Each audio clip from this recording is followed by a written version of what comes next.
It's been 2 weeks now since the Iran war began, and there are simply no signs of any let-up. Iran has set 3 conditions to see the end of this war. None of those conditions will be acceptable to either America or to Israel. And even more so ominously now, the new Supreme Leader, Mujtaba Ali Khamenei, has made his first comments. He has come out and he has said that Iran should continue to block the Strait of Hormuz. He is basically upping the rhetoric. He is in no mood for compromise. If anything, he's only doubling down. On the other side, Donald Trump has said that there is nothing left to bomb in Iran anymore. He's already declared that he's got victory in this war. But the reality on the ground is very, very different. American ships are being targeted. Projectiles are flying thick and fast into American bases and American assets inside the Gulf. America's Gulf Arab allies have been battered by this war. The Middle East has seen more wars in the last 50 years than any other part of the world, and yet it is in this particular war that Saudi Arabia and Bahrain and Qatar and Kuwait and all other Gulf Arab allies of the United States are this badly hit. So the question is, who is really in control of the escalation ladder in this war? Who is in control of the narrative of this war? And most importantly, who will have the last word on how this war ends? I mean, for them it's a war. For us, it's turned out to be easier than we thought. But think of it, they had thousands of missiles, 7,000, 8,000 missiles. We got many of them before they got to launch. They have drones all over the place. We got many now. We're knocking out the drone plants, as you know, going fast. And as we take decisive action to stop the threat posed by the terrorist regime in Iran with Operation Epic Fury. Well, it's only good if you win. You know, you can only do. And we've won. Let me tell you, we've won. You know, you never like to say too early you won. We won. We won the bet. In the first hour, it was over. So Trump says in the first hour it was over, but believe you me, it's not over until it's over. And right now, it doesn't seem like it's getting over anytime soon. Iran has set some conditions. It has set 3 conditions, basically, if this war needs to be over. There's been 2 weeks of missile strikes, drone attacks, rising casualties, Hormuz is shut. Now Iran is outlining a possible path to end this war. The first and most important condition that's been outlined by Iran is the recognition of its legitimate rights, which means its right to enrich uranium. In a post on X, Iranian President Masoud Pezeshkian said that the war could end only if the international community acknowledges Iran's sovereignty and security interests. While Tehran did not spell out the details, but it's pretty clear that it refers to A, maintaining Tehran's military capabilities, which is ballistic missiles, navy, and more importantly, also its right to pursue its nuclear program. The second condition is a financial compensation, reparations for the war and the damages that have been caused in this war. President Pezeshkian has said that damages caused because of this conflict unleashed by America and Israel must be compensated for. Under this proposal, Iran wants the countries that are responsible for the strikes, Israel and America primarily, to provide reparations for those damages. But convincing Washington or Tel Aviv to accept such a condition, that's going to be extremely difficult. And the third and final condition focuses on Iran's future security. And this is the most important one. It says that Iran and war can only end on Iran if there is a strong international guarantee that's put in place that there will be no more wars on Iran. Iran fears that without such a binding assurance, any ceasefire would only be temporary. It's a bit like what Ukraine has been asking after 4 years of the war with Russia. Iran now wants written guarantees that America or Israel will not attack it. Let's listen in. The Straits of Hormuz needs to be and will be reopened. The U.S. military is there to solve a long-term problem, which is Iran's had 47 years an ability to threaten the Straits of Hormuz. And not long from now, Iran would have nuclear arms and a massive missile program surrounding that. We need to defang, and we are defanging Iran's abilities to threaten American troops in the areas, its allies, its neighbors, and global energy markets. So yes, you've got to go through short-term pain to solve a long-term problem. This is bold leadership of President Trump. This is what the world needs. And this is big. In his first public address since his appointment as Iran's new supreme leader, Mujtaba Khamenei has said that the Strait of Hormuz must remain closed for the foreseeable future. He's also said that all U.S. military bases in the region should be immediately closed, warning all of those countries, Saudi Arabia, Qatar, Bahrain, Kuwait, etc., that those installations will be targeted. He's also added that Iran believes in friendship with its neighbors, but they will target these American bases, and these countries will have to throw the Americans out from those bases. Remember, America has more than 24 military bases across the region. Those have been targeted by Iran. Even civilian facilities have been targeted by Iran, hotels, oil fields, etc. So the Gulf Arab countries have a very, very difficult choice in front of them. But clearly, the new supreme leader is upping the ante. He's doubling down. He's not in a mood for compromise. And he's using the biggest instrument of leverage, which is Iran's ability to shut down Hormuz, which they've shown in these last 2 weeks. He says they're going to double down on that strategy. And that's not good news, either for the oil markets or for the rest of the world. Let's listen into a short excerpt of what the new supreme leader of Iran said in his first public address to the Iranian people. And also, we should use the closure of the Hormuz Strait in our fight against the enemy. And one of the things which is very vulnerable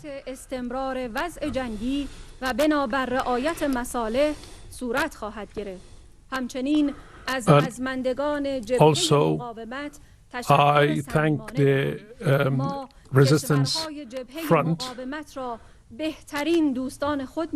I consider them as my best friends, and the fact of the resistance, which is inseparable value of our Islamic revolution. We will destroy their properties as much as they have destroyed ours. We are neighbor to 15 neighboring countries. We have had good relationship with all these 15 neighboring countries, but the enemy, since for many years, they established military and economical bases in these countries in their own interests. And some of these military bases were targeted, as we had warned already. Without aggression on these countries, we only targeted these military bases. From now on, we will continue. We will have to continue and do so. Although we need to keep the relationship, friendly relationship between us and the neighboring countries, we have to continue doing so.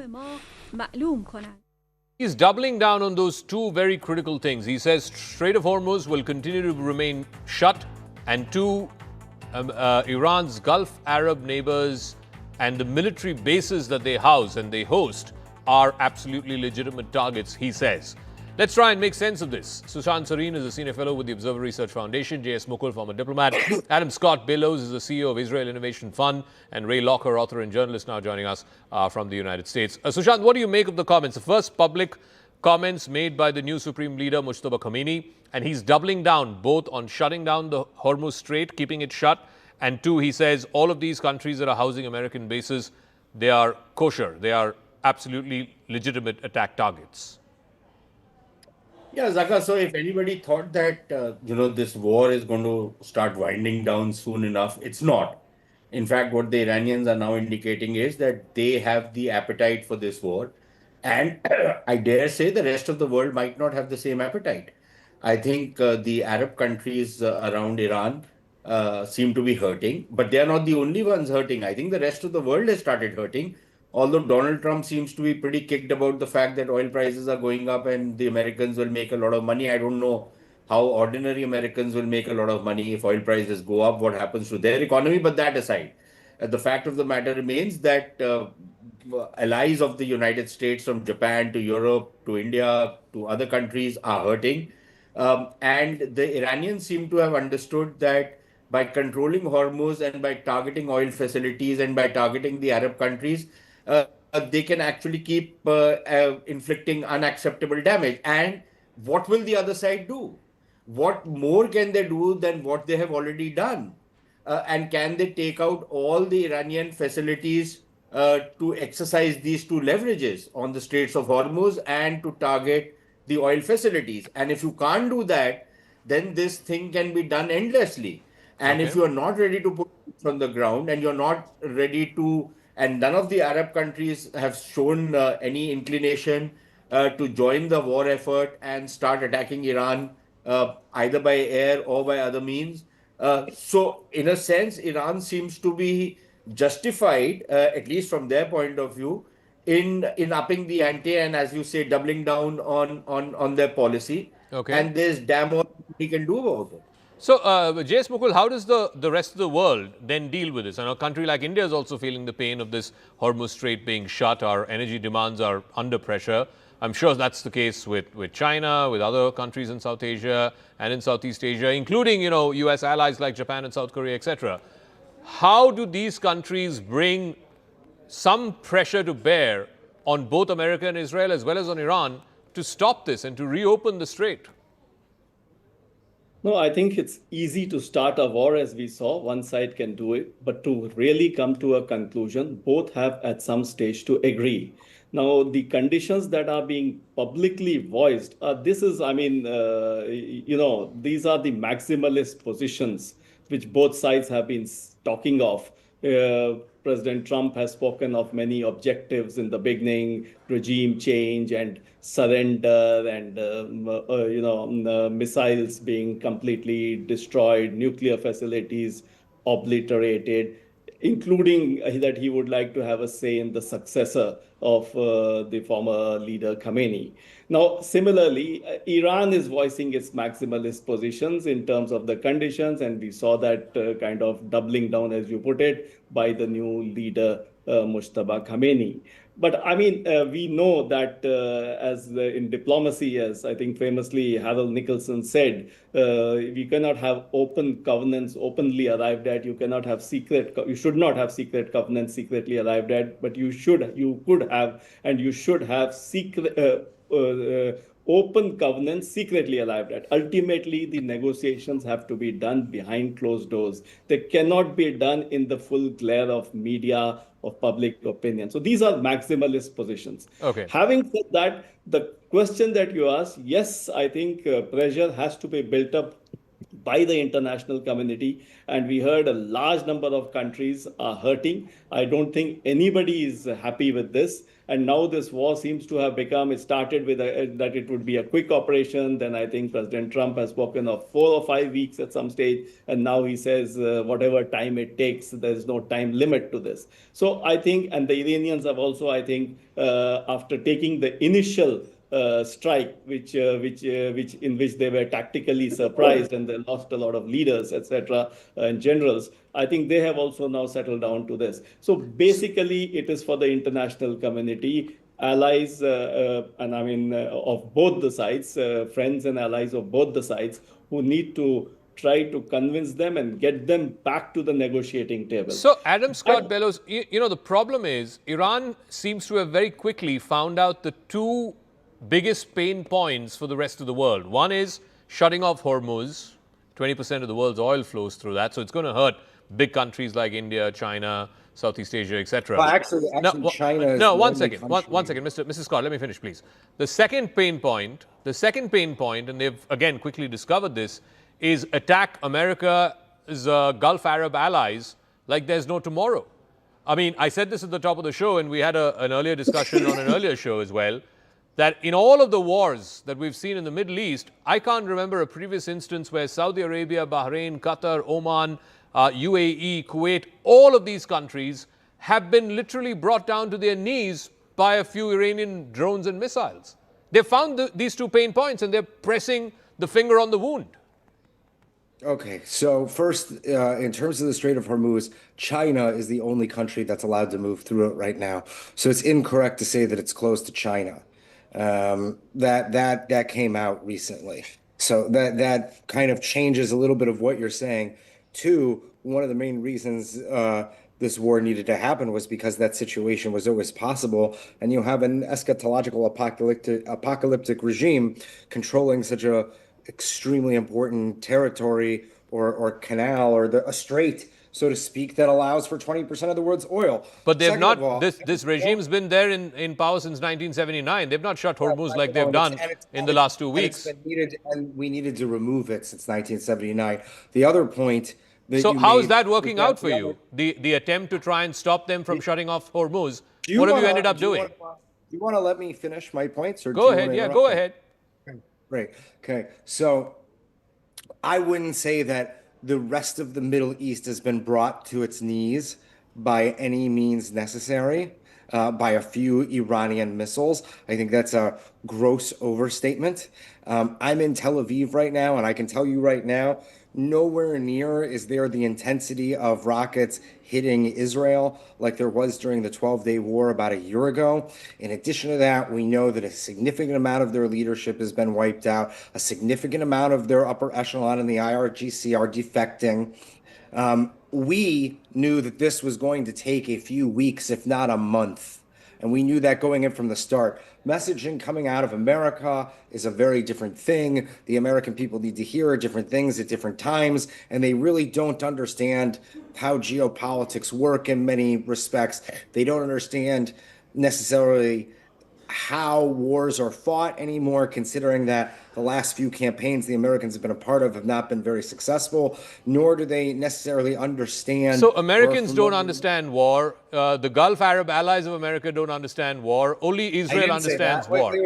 That's exactly what you're saying. You just said Americans don't know how wars are fought. That is exactly what you said in as many words. Wait, hold on. That's exactly what you said, Mr. Bellows. The Gulf allies of the Americans don't understand war. You just said American people don't understand war. Do you want me to check with the American on the panel about what you just said? Mr. Locker, you want to weigh in on that? That's exactly what he just said. And now he's gone off air because he can't face up to the reality that this was a needless war that Mr. Netanyahu dragged Mr. Trump and the rest of the world into without thinking through about exactly this scenario. What would you do if the Iranians shut Hormuz? And what would you do if the Iranians start attacking America's Gulf Arab allies? That's exactly what has happened. Israel has dragged the whole region into this war. Mr. Locker. Well, I think the Israelis have an idea of what they wanted the outcome to be and how to sell it to their own people. But Donald Trump certainly doesn't have an idea of how to sell it to the American people, because if you listen to anything he says, he contradicts himself repeatedly in like the space of a minute. This is a 34-time convicted felon, lies as he breathes. He's gotten us into a war that nobody understands and nobody wants, aside from a few warmongers like Senator Lindsey Graham and Bibi Netanyahu. And all of that, aside, Iran is a dangerous country. It's caused problems around the world, not to perhaps India, but if you're an Israeli, you see Iran as a threat. By supporting the Houthis in Yemen, they're a threat to worldwide commerce. So they're not great people, but we had to deal with them. Trump blew it up thinking he was going to get a better deal. He didn't get a better deal. Now we're at war. No one knows how it's going to end. They're not articulating how it's going to end. People go in for a briefing with the military and they come out ashen-faced because they're like, there's no plan. I mean, anybody who knows anything about that region knows that the Strait of Hormuz, very narrow, eminently blockable. Iran's going to do what it needs to do to defend itself. This was obviously going to happen. It was obvious to everybody except Donald Trump and his jingoistic allies. So if he were to, I don't want to hazard a guess, but I would imagine that Trump's own political instincts, and certainly a large part of his base, does not like these forever wars. That's part of the reason why he came to office. If his political instincts are to wind this down as quickly as possible, tomorrow morning he could wake up and, post on Truth Social saying, we won, America has won, we've destroyed their nuclear stockpile, we've destroyed their ballistic missiles, we've killed their leader, I'm ordering the 2 aircraft carriers to come back home. What happens? What changes? What stops him from doing that? Nothing stops him from doing it, and he could do that. And yeah, we've destroyed a lot of Iran's military capabilities. That's obvious. Has it rendered Iran defenseless? No.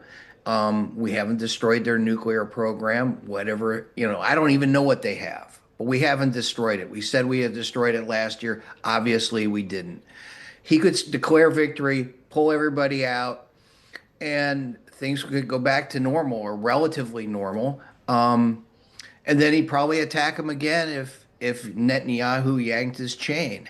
But there's nothing to stop him from doing that. I think part of the reason why the Iranians are doing this is to stop another attack. Sushant, please weigh in on this.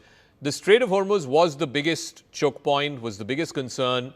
Did the Americans and the Israelis not think it through? What happens if Iran does this? Or was it hubris? What is it? And what can be done now? I mean, they're talking about American naval vessels escorting commercial oil tankers through the Hormuz. No, the Americans have refused. They've said they will not be escorting any vessels through the Straits of Hormuz. And how are they going to be able to do it? How much are they going to be able to do? So this is not the 1980s when they could do something like that. This is like the 2026. So it's a different era. Different technologies are at play. Secondly, Zakka, let me turn your question around. Yeah, Trump being capricious and whimsical can turn around and tomorrow and say, I've won, I'm going back home. Yeah. Why should the Iranians stop? Exactly. Please tell me this. Exactly. Right. No, absolutely. We are now on they feel that they are now winning. Why will they not want to establish their complete dominance on the region and continue to attack? And if the American forces have withdrawn, continue to attack American bases and American establishments throughout the region. Why would they not want to do it? So now you are in a state that you cannot leave this war halfway. Otherwise, you lose the place. It's either you win the place or you lose the place. And if you were to leave this place halfway, you lose. And if you are going to continue, then you don't know how long this war continues. And secondly, more importantly, look, what the Iranians are asking, okay, they haven't won the war yet. So there is no way they are going to get all that they are asking for. But on the same level, the Americans who might be wanting some kind of a deal with the Iranians on either the nuclear deal or something, they have also won the war. And why will the Iranians give them what they were currently negotiating in Oman, if the news reports are to be believed, what they were negotiating? Why will they now agree to go back to those negotiations when they haven't lost the war? Yeah. They might not have won it, but they haven't lost it. So, there are just too many unknowns now, which are going to be at play. And I don't see an early end to this conflict anytime soon, which means that all of us are in a lot of trouble simply because of the kind of impact this will have on the economies. Eventually, 6 months, 1 year from now, the global economy will try and adjust, the prices will go up, all of that will happen. But there is going to be considerable pain and upheaval, and this war might actually expand. Today, we are hearing that the Pakistanis have been summoned.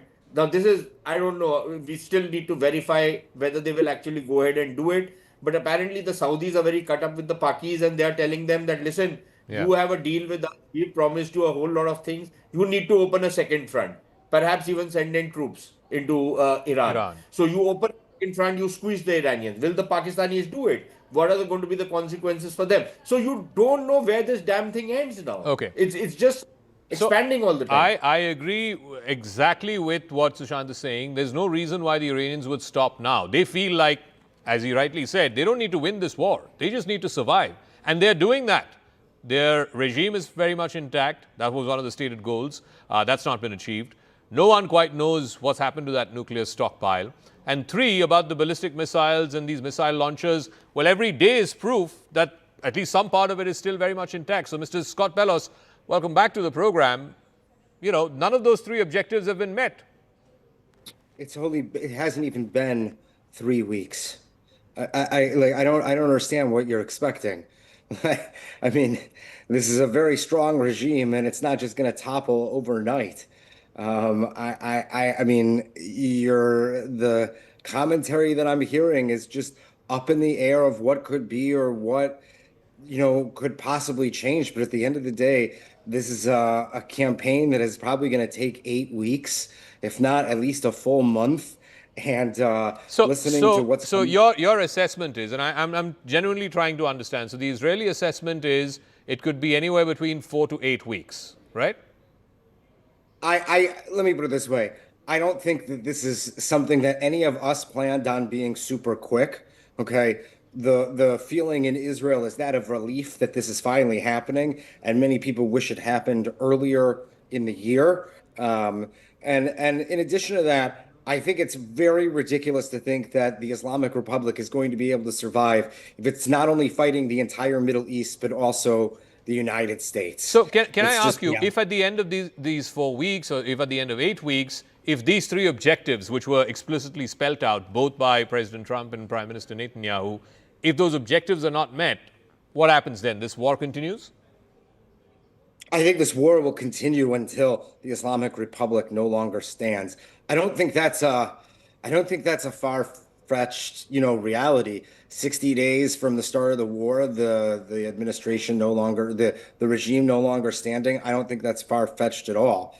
You're dealing Ray with. Locker, do you see that happening? The regime just collapsing? Or one of the things that Trump had thought, certainly he's publicly articulated that, he thought that the people would rise. If anything, the people have risen rallying around the flag and not the other way around. Well, I don't think the Iranian people are going to rise because Trump wants them to. I know that there's a lot of people in Iran who don't like this current regime. I don't know if they have the weaponry to oust this regime. And so I think the attacks will continue on, the younger Khamenei, see what happens to him. He was injured during the first attack. But here's a guy whose dad was killed by Israeli and U.S. attacks. Yeah. So he's not going to all of a sudden say, I'm going to give up power. I'm going to not do this anymore. Or want to compromise with the people who killed his father. But yeah, go on. I mean, it's possible. I think this regime has been a menace to the world for a long time. But it's not easy to get rid of a regime like this. I mean, particularly if the people who don't like it inside the country don't have the wherewithal to oust them.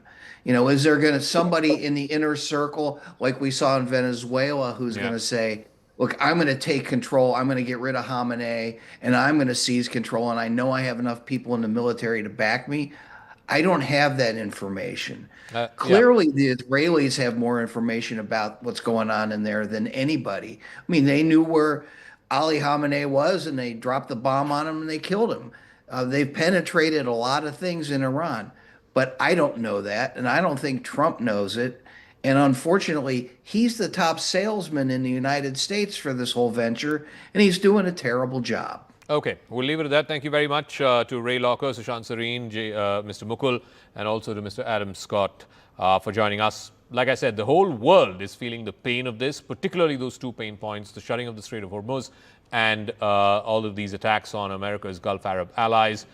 How much this pain will translate into pressure that these countries can bring to bear on both America and Israel as well as on Iran, we'll have to wait and see.